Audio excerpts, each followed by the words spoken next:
Hey there, I'm Jason Smith, Executive Director of Wine with MGM Resorts and also a Master Sommelier. Thanks so much for coming to hang out with me for a bit. So like many of you, I've been hanging in the house for quite a while and started to get back to those things that are way in the back of the pantry that I haven't really had in quite a while. And while I was doing so, I came across a can of soup.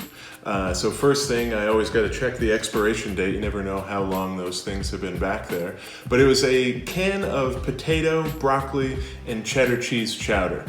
So I wanted to see if I could come up with a pairing that would work with that. The chowder is going to have some richness. It's got those potatoes in it, cream based. So I thought I could use a nice Chardonnay to go along with it. So this is the Chalk Hill Estate Chardonnay. It's from Sonoma, a cooler region where this is actually located. So this is oak aged, full bodied, pretty powerful classic California Chardonnay. It's going to have those vanilla and toast notes, but also some apple notes. The acidity is there as well. So that's what really makes your mouth water. It makes you want to keep going back for another sip. And I thought these could work quite well. Let's see how it ended up.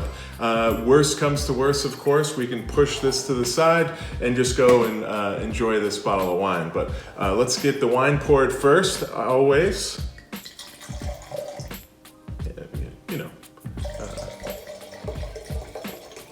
All right, let's give this a taste.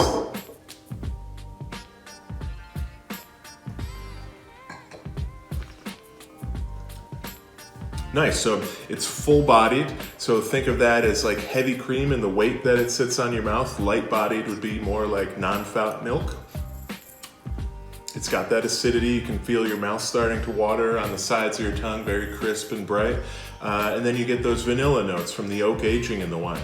Those kind of spice notes as well. All right, let's see how it goes with this fantastic soup. Another thing that's nice about canned soup, let's be honest, I've been doing more pans than I have in years. It's nice you can just put it in the bowl, throw it in the microwave. You don't have any pots to clean, it's just this single bowl. Also, soups can be difficult to pair. So this soup, having that more richness, being cream-based, is gonna work a little bit better with the Chardonnay here. This doesn't look like much, I know, but it's actually pretty tasty.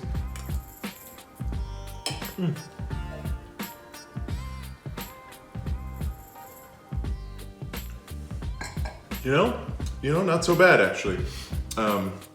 Neither one overpowers the other. Usually when you're doing pairings, you don't want to have to only taste the Chardonnay or only taste the food that you're tasting. The two kind of pair up in the amount of richness that they have, and certainly enjoyable, something that we can have. So let's say you're not thrilled with the soup, you can add some different spices to it as well. So let's say you want to add some hot sauce, that would certainly work, but you always want to remember that if you add something spicy, it's going to show off the alcohol in the wine even more. So keep that in mind as you kind of tinker with it and make some adjustments. But thanks so much for coming to hang out with me for a bit. I may be sitting here in my home, but we can't wait to welcome you back to the Las Vegas Strip soon. Cheers.